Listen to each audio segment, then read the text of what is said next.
Paz do Senhor, pastor Moisés, tudo bem? Que alegria, uma alegria, tudo muito bem, graças a Deus. Pastor César Moisés, que é pastor, pedagogo com licenciatura plena pela Universidade Estadual do Paraná, pós-graduado em teologia pela PUC no Rio, exerce a chefia do setor de livros da CPAD, lecionou por muitos anos disciplinas ligadas à ciência da religião, teologia e também educação. É professor de pós-graduação em Teologia Pentecostal na FAECAD e na Faculdade Cristã de Curitiba.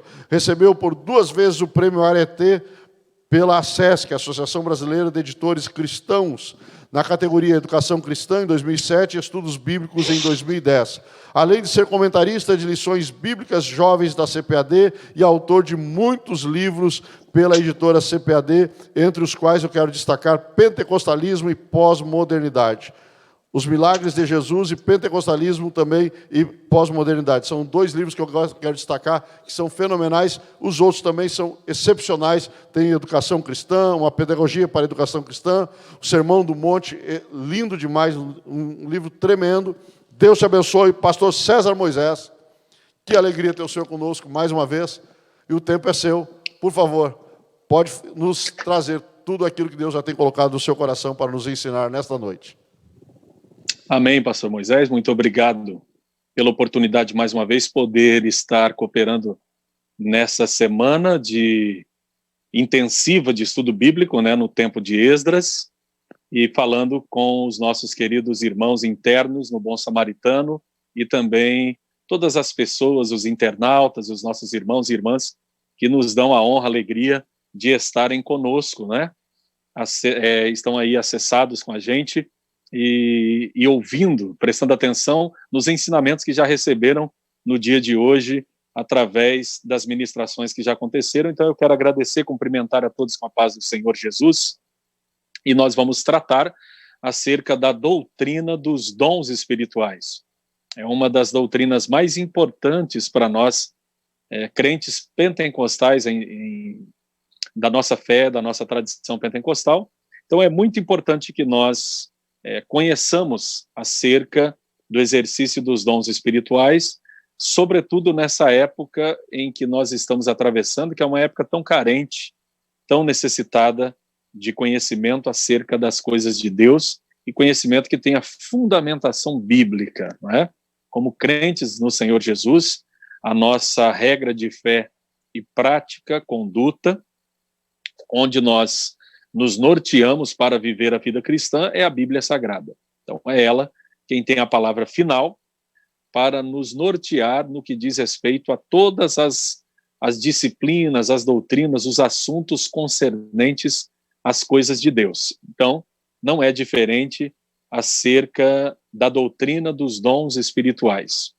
Os dons espirituais que são nada mais, nada menos do que presentes dados por Deus através do seu Espírito à sua igreja para que ela possa exercer o ministério de pregação, de ensino e de atendimento a todas as áreas que nós temos para atender nesse mundo em que nós estamos representando o reino de Deus, Nós não somos nada mais, nada menos do que representantes do reino de Deus e temos obrigação no que diz respeito ao ensinamento das coisas do Senhor. E com os dons espirituais, que são presentes dados por Deus para a sua igreja, não é diferente, A palavra grega para dom é harismata, ou harismata, ou carismata, como alguns falam, ou carisma. Então, essa palavra significa presente. Para nós poderíamos traduzir como presente. E esse presente, ele é um presente que, na verdade, ele não fica para aquele que o recebe, aquele que é agraciado com o presente dado por Deus. Ele, na verdade, serve para edificação das demais pessoas. É exatamente isso que acontece na questão dos dons. Tem muitos textos bíblicos referentes aos dons, aos dons do Espírito Santo na palavra de Deus. Nós temos preferencialmente escolhido um texto bíblico que é muito conhecido, está na primeira epístola do apóstolo Paulo aos Coríntios, capítulo 12. Quero ler alguns versículos com vocês hoje, Nós vamos ler até o versículo de número 7, porque, tratando da doutrina dos dons, dentro desse tempo que foi estipulado para nós, que é um tempo de uma aula praticamente, ele é amplo, é um tema amplo, como os outros temas que estão sendo tratados nesta semana intensiva aí do tempo de Esdras, para nós aprendermos a palavra do Senhor. Então, é óbvio que nós vamos passar hoje também, de forma panorâmica, a conhecer acerca dos dons. Então diz assim o texto de 1 Coríntios, capítulo 12, versículos 1 ao 7. Acerca dos dons espirituais, não quero, irmãos, que sejais ignorantes. Vós bem sabeis que éreis gentios levados aos ídolos mudos, conforme éreis guiados. Portanto, vos quero fazer compreender que ninguém que fala pelo Espírito de Deus diz: Jesus é anátema. E ninguém pode dizer que Jesus é o Senhor senão pelo Espírito Santo. Ora, há diversidade de dons, mas o Espírito é o mesmo. E há diversidade de ministérios, mas o Senhor é o mesmo. E há diversidade de operações, mas é o mesmo Deus que opera tudo em todos. Mas a manifestação do Espírito é dada a cada um para o que for útil. Então, primeiramente, é interessante entender uma questão primordial e uma questão de preâmbulo, de início, de introdução, né, uma questão introdutória. Entendermos o seguinte: o apóstolo Paulo, ele escreve a maioria dos documentos do Novo Testamento. Nós temos 27 livros no Novo Testamento, dos quais 13 deles têm a sua autoria atribuída ao apóstolo Paulo. Esses textos bíblicos, como todos os demais, eles foram inspirados pelo Espírito Santo de Deus. E é muito importante entender que Paulo trata de problemas muito circunstanciais no âmbito da questão das igrejas, porque Paulo foi responsável pela fundação de muitas delas e foi responsável pela supervisão, na verdade, a presidência dessas igrejas, né? Paulo atuava praticamente como um pastor-presidente que designava aos seus ajudantes, aos seus auxiliares, como dirigir, como proceder em cada comunidade de fé dessa. A expressão de Lutero para a igreja, comunidade de fé. Então, a comunidade da igreja de Corinto, né, da cidade de Corinto, a comunidade que ficava nessa cidade, uma importante cidade grega, cujos costumes eram costumes bastante libertinos. Então, o apóstolo Paulo trabalhava com esses crentes e ele trata de problemas circunstanciais, e dentre esses problemas circunstanciais ele trata da questão dos dons espirituais. Por quê? Porque essa igreja, ela era uma igreja onde havia muitos portadores dos dons. Muitas pessoas foram agraciadas com os dons espirituais. Só que, como tudo aquilo que é humano, a utilização dos dons, essa utilização é feita pelos seres humanos que são agraciados por Deus pelos dons.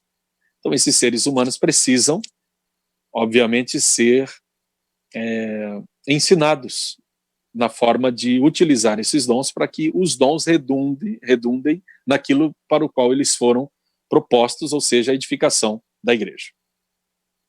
Agora, é interessante pensar na questão da natureza do texto bíblico. Nós, pentecostais, no Brasil, passamos um período, né, nós temos praticamente aí 110 anos, 109 anos aí de instalação no Brasil. A Assembleia de Deus é a igreja, juntamente com a Congregação Cristã no Brasil, representante do que nós conhecemos como pentecostalismo clássico. Há muita diferença entre nós e os nossos irmãos, né, da Congregação Cristã no Brasil, no que diz respeito ao exercício dos dons e uma série de outras coisas que não convém aqui agora falar.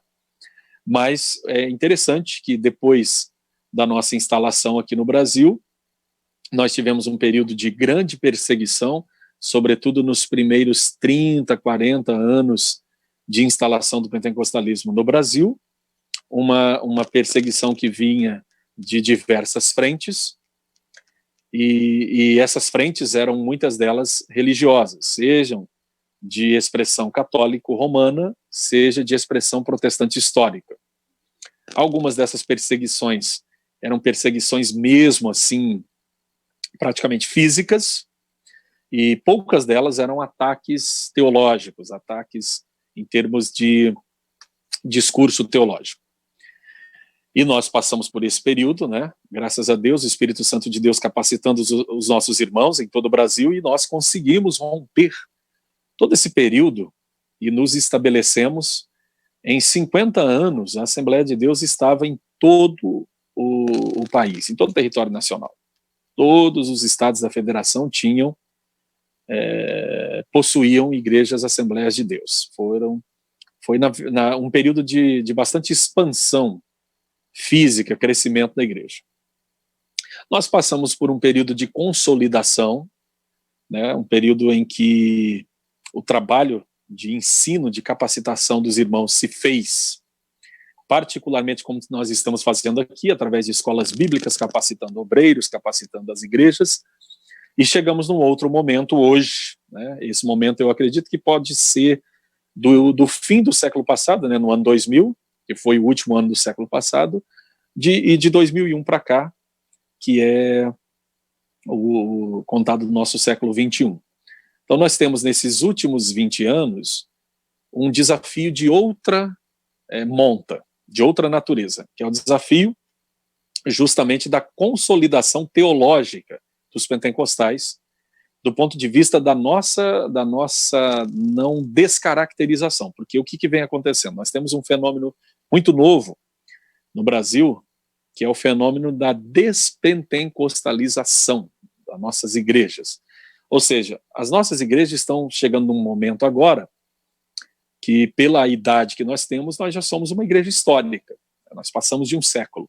Então é comum que muita gente não conheça as nossas bases, não conheça as nossas doutrinas, e muitos dos nossos jovens hoje, né, uma grande maioria até, adentraram as universidades, e muitos deles são interpelados com questionamentos. E às vezes o nosso movimento pentecostal, como ele é mais oralizado, menos literário, escreve menos, esse jovem não encontra muita literatura para lhe ajudar na defesa da sua fé pentecostal. Então é comum que muitos jovens eles acabem entrando nessa onda de despentecostalização porque encontram na literatura cessacionista, reformada, respostas para muitas questões que eles têm que os inquietam.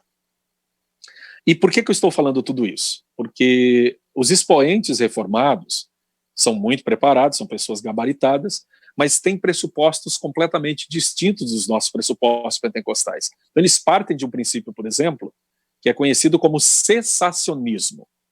Esse princípio, conhecido como cessacionismo, ele começou a ser propagado por um teólogo, né, no início do século passado, mais ou menos em 1918, chamado Benjamin Warfield.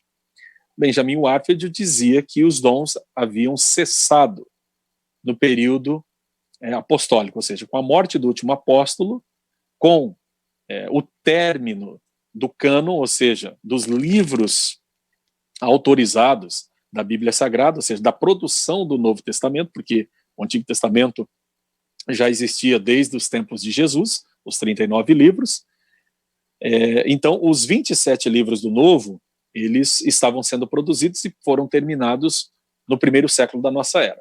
Então, ele disse, esse teólogo propagou que quando se escreveu o último texto e morreu o último apóstolo, os dons cessaram juntamente nesse período. Então, nós teríamos aí 1.900 anos sem contarmos com essas dádivas do Espírito Santo, que são os dons. A grande questão é a seguinte: por que se diz isso? Por que se defende essa ideia? Se defende essa ideia com o seguinte argumento, né? Essa ideia ela é revestida de uma espécie de piedade bíblica. O que se diz? Se diz que os textos da Bíblia são classificados da seguinte forma. São classificados da seguinte forma. Nós temos biografia, que seriam os evangelhos, os 4 evangelhos, os 3 sinóticos, Mateus, Marcos e Lucas, e mais o evangelho de João. E nós temos biografia, que seria, ou seja, biografia que seria os evangelhos, história, que seria Atos dos Apóstolos, e doutrina, que seriam as epístolas, as 13 epístolas de Paulo, somadas às epístolas de Pedro, a epístola de Judas, a epístola de Tiago, a epístola de, a carta aos Hebreus.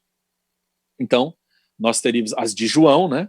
Então, nós teríamos as demais epístolas. Mas se dá uma ênfase muito grande nas 13 epístolas de Paulo, que são conhecidas como textos didáticos, os textos que têm os ensinamentos para a igreja. E, finalmente, o Apocalipse, que é de uma categoria diferente, que se enquadra justamente na categoria da apocalíptica ou da revelação. Então, tendo essa divisão quádrupla, 4 divisões, são selecionados os textos de Paulo para se trabalhar a questão da doutrina do Espírito Santo, que tem como corolário, ou como consequência, a doutrina dos dons espirituais, que são procedentes, são um subcampo da doutrina do Espírito Santo, que é a pneumatologia. Hoje eu estou sendo assim bastante introdutório com vocês, porque eu quero que vocês entendam basicamente isso, porque estudar cada um dos dons, porque nós temos várias listas de dons na Bíblia, tá? Não temos uma única lista, como alguém pode dizer. E nessas listas nós temos pelo menos 21 dons listados. Então, não são apenas 9, como alguém pode pensar. Nós temos aí pelo menos 21. E existe uma ampla discussão acerca da quantidade dos dons que, de fato, a Bíblia nos mostra. Então, há uma diversidade muito grande de dons. O fato é que, o que se diz?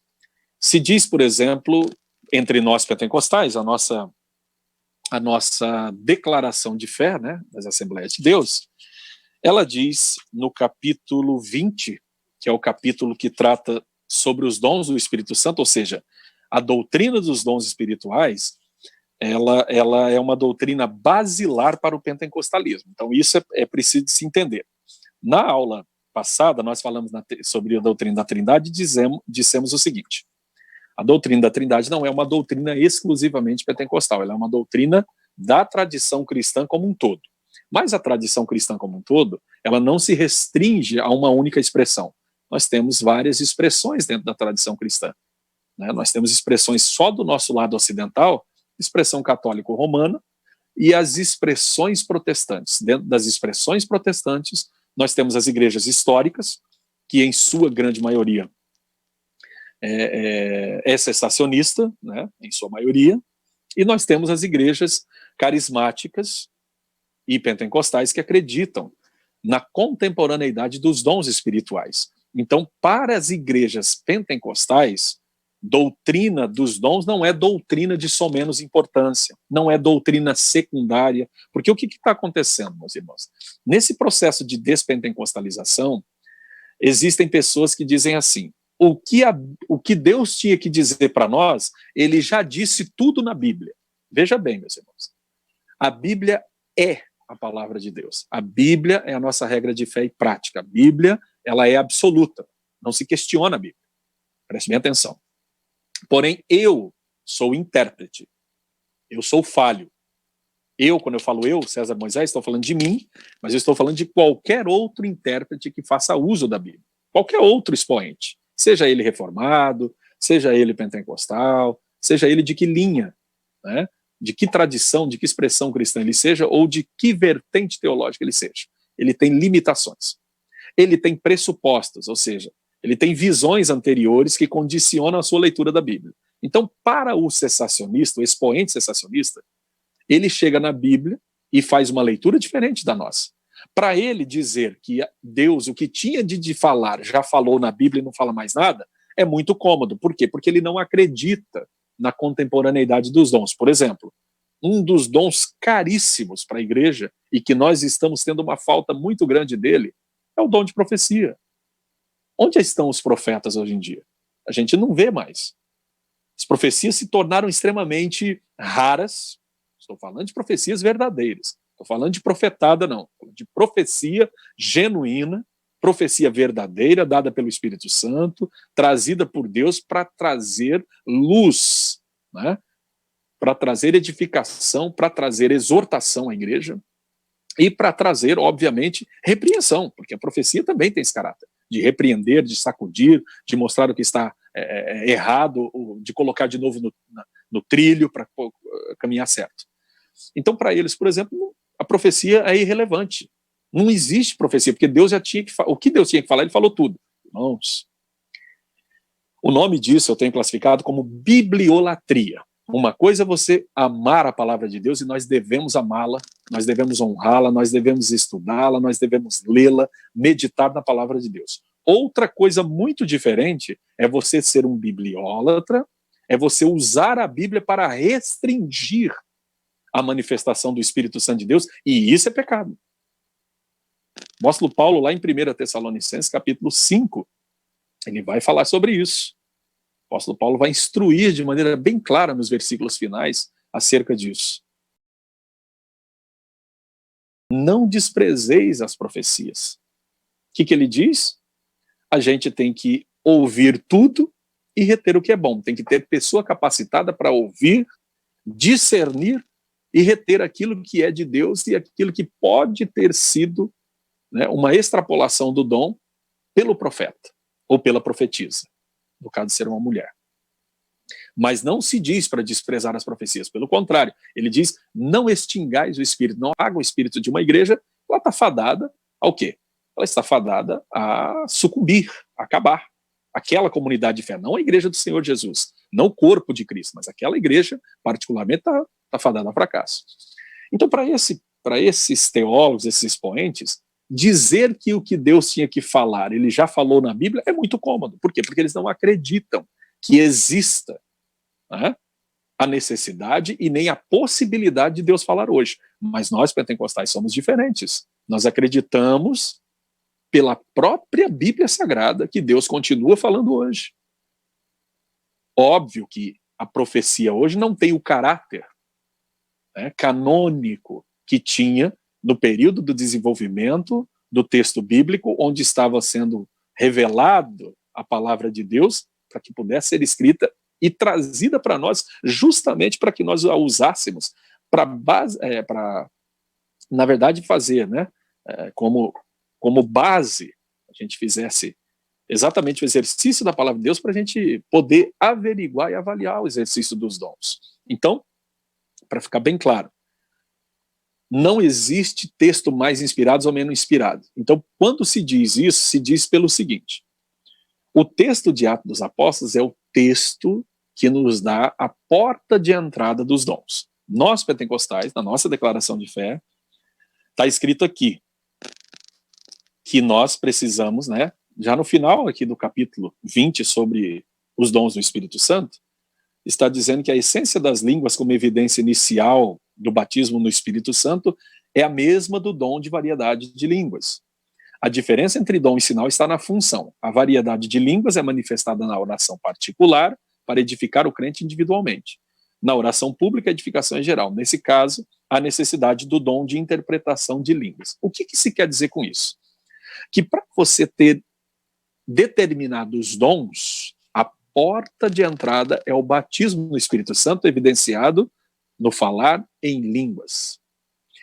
E como o caráter de Atos é negado como um livro que tem algo a nos ensinar, porque ele é um texto narrativo e classificado como história, mas ele não é simplesmente história, ele contém histórias, mas as histórias são verdadeiras e não só isso. As histórias são para ilustrar a Teófilo o padrão de funcionamento da igreja. Ou seja, Teófilo está recebendo esses ensinamentos cerca de 40 anos depois da igreja ter iniciado. Então, ele está recebendo esses ensinamentos justamente para que o Teófilo tivesse condição de ler como era, para ele avaliar como estava a sua igreja naquele momento.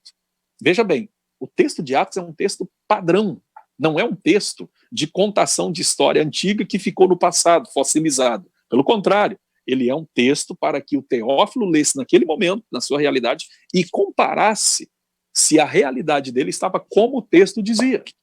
Então, os expoentes têm dito o seguinte: doutrina é só com o apóstolo Paulo.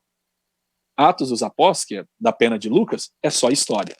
Não podemos cair nisso. Então, para defender a doutrina dos dons espirituais, primeiramente nós temos que entender de interpretação bíblica. E entender de interpretação bíblica significa classificar os livros da Bíblia como todos eles inspirados e de igual valor. Não existe um livro mais inspirado e outro menos. Essa classificação cria o que eles chamam de cânon dentro do cânon, um cânon dentro do cânon, ou seja, colocar as epístolas de Paulo como superiores aos textos lucanos ou a quaisquer outros textos do Novo Testamento é um equívoco. Isso é pecado e é desonestidade intelectual e teológica. Então nós estamos primeiramente tratando desse aspecto. Para falar de dons, nós precisamos considerar o texto de Atos dos Apóstolos, que mostra a primeira manifestação efusiva do Espírito Santo em Atos 2, 1 a 13, e a partir dali nós temos a porta de entrada da atuação do Espírito Santo na vida de cada um dos membros do corpo de Cristo. E o apóstolo Pedro vai dizer de maneira bem clara: este dom é para todos, a todos quanto o Senhor nosso Deus chamar.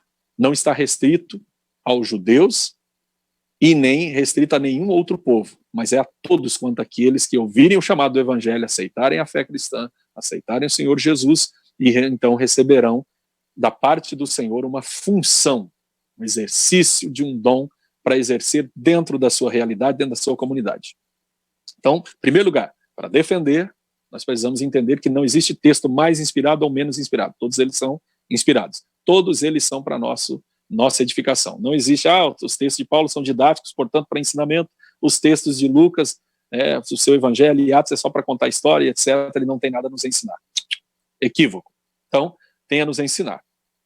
O Benjamin Warfield ensina que os dons cessaram com os apóstolos. A gente sabe muito bem que não cessaram, porque, por exemplo, nós poderíamos pegar, para ilustrar, né, a nossa fala aqui também, pessoas que não eram apóstolos receberam dons ainda no período do Novo Testamento. Nós poderíamos pegar aí Barnabé, por exemplo, e ainda que alguns o classifiquem como apóstolo, há alguma controvérsia contra isso, e aí precisa-se entender a diferença entre o apostolado dos 12 escolhidos pelo Senhor Jesus, mas cujo um deles se desviou e foi substituído. Temos que distinguir isso do dom do Espírito Santo, lá de Efésios, capítulo de número 4, ou seja, do dom espiritual ou ministerial de apóstolo. É diferente. São coisas distintas. Uma coisa é o ofício e outra coisa, na verdade, é uma espécie de titulação. É bom quando o ofício, né, ele corresponde também com o dom. Mas existem pessoas que recebem, por exemplo, nós diríamos que Filipe, ele era diácono, do ponto de vista do ofício. Mas do ponto de vista do dom espiritual, está muito claro que Filipe era um evangelista. Então, nem sempre o ofício dado pela comunidade de fé corresponde ao dom dado pelo Espírito Santo de Deus, pelo Senhor Jesus Cristo. Então é muito importante entender essas questões para que a gente possa melhorar a nossa teologia pentecostal. E é justamente isso que eu estava falando. Nos últimos anos, agora, nós temos um outro desafio, que é o desafio de produzir uma teologia pentecostal que faça sentido para que os nossos jovens não se percam, não tenham uma mentalidade formada por uma visão cessacionista, por uma visão, na verdade, que nega o poder de Deus para a nossa realidade atual e a sobrenaturalidade. Nós precisamos nos cuidar quanto a isso. E a doutrina dos dons, ela está dentro na esteira dessa discussão, na esteira desse assunto. Ela tem que ser discutida dentro desses parâmetros aí. Se nós não tivermos essa noção, nós vamos, obviamente, perder, né, muito da nossa juventude, muito das nossas características, fazendo concessões a esses a esses expoentes que cada vez mais estão, de certa forma, nos descaracterizando. E eu lamento ter que dizer uma verdade aqui, mas essa verdade precisa ser dita. Muitas igrejas, elas estão vivendo de forma parasitária, né? Então elas se incrustam em uma igreja que tem crescimento contingencial, crescimento populacional, com a desculpa de que vai depurá-la do ponto de vista da palavra, mas na verdade vai sugá-la, né? Então, o que acontecia em Corinto, que Paulo regularizou, não era para apagar o espírito, era para regularizar. Tem gente que pensa que Paulo estava censurando o fato de existir uma profusão de pessoas usadas por Deus lá em Corinto, tanto na área dos dons classificados, né, em 3 aspectos principais. Nós poderíamos colocar esses dons como nós conhecemos, né? Nenhuma lista exaustiva, como eu falei, há cerca de 21 dons espirituais. Nós temos aqui, pelo menos para a gente analisar inicialmente, não há uma pretensão de exaurir o assunto, mas nós temos pelo menos aqui, né, manifestações dos dons e classificações dele. Nós poderíamos pegar nessa palavra de Paulo os dons referentes ao saber, né, seria a palavra da sabedoria, 1 Coríntios 12, 8. Nós poderíamos, né, que é um dom de manifestação da sabedoria, dom sobrenatural. Não é uma sabedoria que você adquire lendo esses livros aqui. Isso aí qualquer pessoa pode ter. Mas é dada por Deus. Dom sobrenatural dado por Deus. Necessário, né, ao pastoreio e também à administração e liderança. Nós temos a palavra da ciência, isso dentro dos dons, por exemplo, de saber. Né, saber. 1 Coríntios 12, 8, né, é um dom de manifestação de conhecimento sobrenatural pelo Espírito Santo, de fatos, causas e ensinamentos, etc. Temos também o dom de discernimento dos espíritos, 1 Coríntios 12, 10, que é um dom de conhecimento, de revelação sobrenaturais pelo Espírito Santo, para não sermos enganados por Satanás e também pelos homens. Esse é um dos dons que o crente pentecostal precisa buscar muito. Por quê? Muito embora hoje nós vivamos uma época em que quase não existe esse exercício profético, como eu disse, para que precise se exercer um dom de discernimento. A profecia está escassa. E como diz Provérbios, não havendo profecia, o povo perece. Lamentavelmente, a nossa decadência hoje decorre justamente da falta de profecia no nosso meio.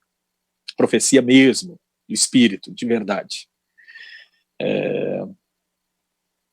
E eu me constranjo a falar disso porque nós deveríamos estar na vanguarda da profecia, né, no Brasil.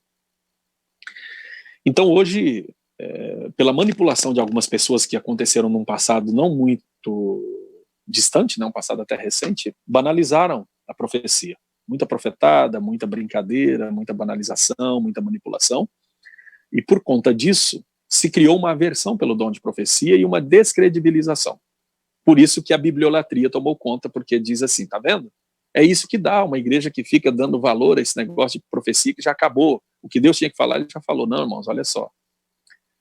O que Deus tinha de falar, fundamental para nós entendermos a nossa origem, o nosso destino e como nós nos comportarmos na presença de Deus, ele realmente já falou na Bíblia Sagrada.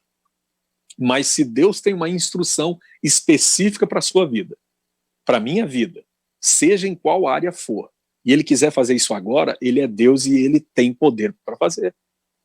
Então, limitar a atuação divina aos tempos apostólicos parece ser uma forma de restringir Deus. E Deus não pode ser restringido por nada. Existem pessoas, né, que tornam, às vezes, a Bíblia, nas suas colocações, maior do que o próprio Deus. Irmãos, Deus se revelou quanto ele quis, mas ele não se exauriu na sua revelação. Ele não se esgotou, Deus é inesgotável. Isso, quando eu digo isso, eu digo com temor, e obviamente alguém mal intencionado pode fazer diversas formas de manipulação da minha fala, dizendo, olha, ele fala isso, então quer dizer que a gente pode ter novas revelações. Olha só, nós estamos diante do infinito e nós somos finitos. Nem a Bíblia a gente dá conta de exaurir e entender a Bíblia completamente, talvez nem um livro da Bíblia completamente, pela nossa falibilidade, pela nossa finitude, pela nossa falta de condição. Quanto mais Deus. Então, limitar Deus é um pecado. E o dom de discernimento, ele precisa ser exercido justamente para a igreja não ser levada ao engano por falsos profetas, por falsos pregadores, por falsos ensinadores, por pessoas mentirosas, e muitas dessas pessoas, muitas vezes, não estão dentro das nossas igrejas, não estão nos nossos púlpitos, estão nas redes sociais, estão nos vídeos que pululam por aí, estão se escondendo atrás de uma espécie de bibliolatria. Então nós temos que ter muito cuidado, meus irmãos, muito cuidado com o que está acontecendo hoje, porque há muitas vozes e nós precisamos de discernimento para poder distinguir qual dessas vozes nós vamos ouvir, qual realmente tem respaldo na palavra de Deus, qual realmente faz jus às coisas do Senhor. Nós poderíamos também pensar numa segunda classificação, que seria dos dons que manifestam o poder de Deus. Nós falamos dos dons do saber de Deus e mostramos 3. Dons que manifestam o poder de Deus. O primeiro deles é a fé. 1 Coríntios 12:9. É um dom de manifestação do poder sobrenatural pelo Espírito Santo, a fim de que a igreja supere os obstáculos, sejam eles quais forem.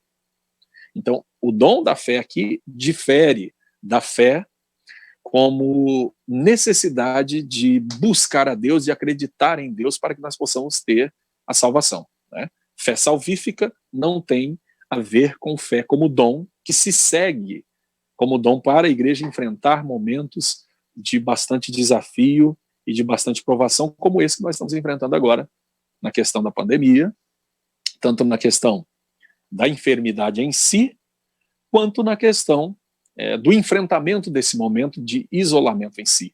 Mas há alternativas, e a prova é essa semana aqui, tempo de Esdras. Olha quanta coisa nós estamos aprendendo, olha quanta coisa nós estamos vendo, olha quantos expoentes, né, homens e mulheres de Deus estão falando nesse evento, nessa semana intensiva, sobre as coisas de Deus. Então, a igreja também vai procurando alternativas para se fazer aquilo que precisa ser feito. O segundo dom do poder de Deus nessa classificação seria dons de curar. Dons, no plural. É importante isso aqui, entender que literalmente se diz dons de cura, lá em 1 Coríntios 12:9. São dons de manifestação de poder sobrenatural pelo Espírito Santo para a cura das doenças do corpo, da alma e do espírito dos crentes, tanto dos crentes quanto dos incrédulos. Então veja bem, nós não temos só doenças e enfermidades do corpo, nós temos enfermidades também de origem espiritual, nós temos enfermidade de origem psíquica, ou de origem, procedência da nossa alma, enfim, do nosso eu interior. São muitos os problemas hoje dentro dessa área. Então, perceba que dons de curar, esse plural, o Stanley Horton diz numa de suas obras, que o plural significa o seguinte, que é dado o dom para que ele seja utilizado para aquele momento. Ou seja, não é dado o dom como um poder residente na pessoa, que ela tem o poder para ela usar a hora que ela quer. Não é assim.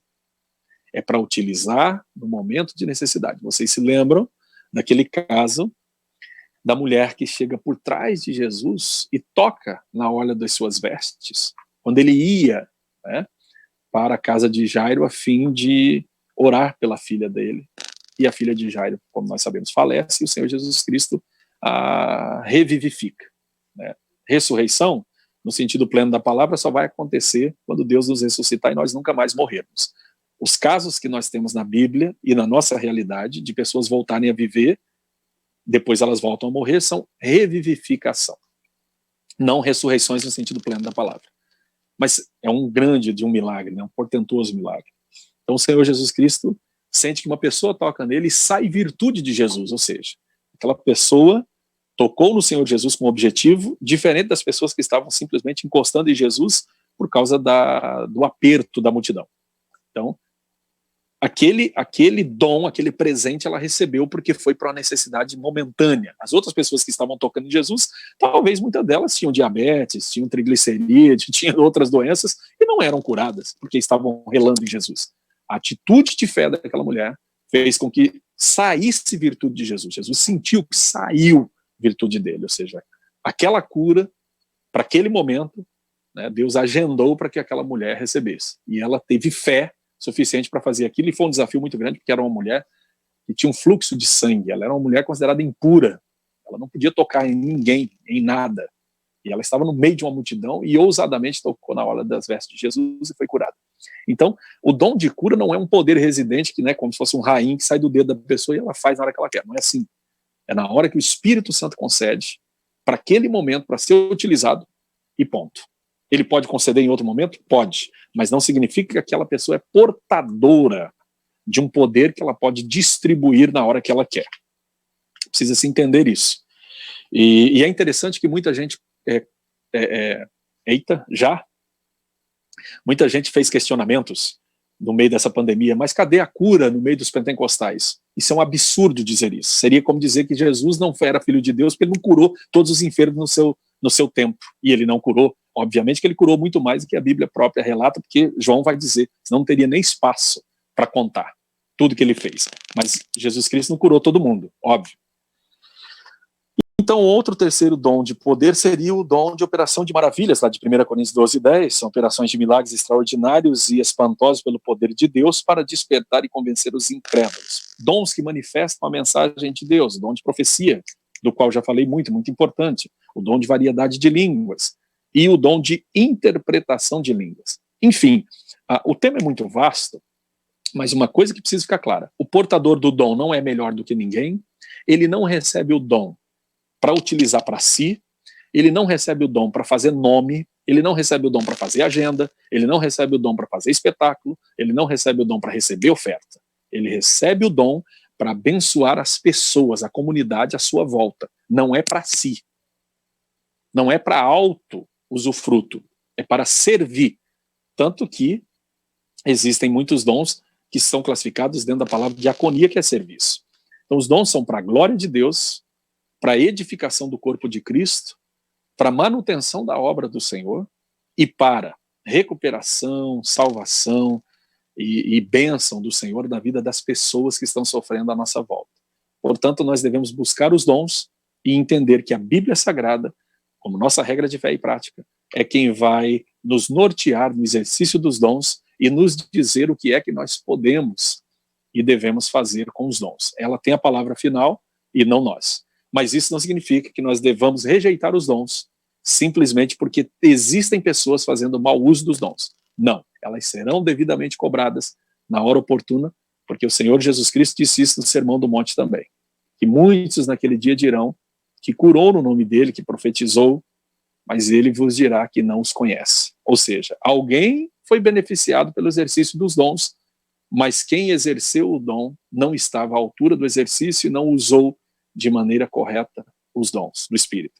Então, o problema não é dos dons do Espírito, o problema é de quem o exerce. Mas para quem o exerce fazer de maneira ordeira, é preciso que a igreja exerça discernimento e exerça, na verdade, a sua posição de fiel guardiã da palavra de Deus, fazendo com que o portador possa servi-la e não torná-la escrava dos seus dons. É isso. Tinha muito mais para fazer, mas como nós falamos na aula passada, o poço é fundo, a minha corda é curta e o balde pequenininho. Mas eu agradeço a todos que ficaram conosco e que estão e que continuarão aprendendo com os demais amigos e professores que estarão vindo aí. Glória a Deus, glória a Deus. Aleluia. Que bênção, coisa boa. Glória a Deus. Deus seja louvado pela sua vida, pastor César Moisés. Muito obrigado. Ele que está gravando um curso sobre pentecostalismo para a Academia de Pregadores. Excepcional, excepcional. Em breve vai ser lançado pela Academia de Pregadores. Muito obrigado pelo carinho e pela disponibilidade de estar conosco. Amém? Eu que agradeço. Muito obrigado, amigo. Amém. Deus abençoe a sua vida. Deus abençoe, pastor.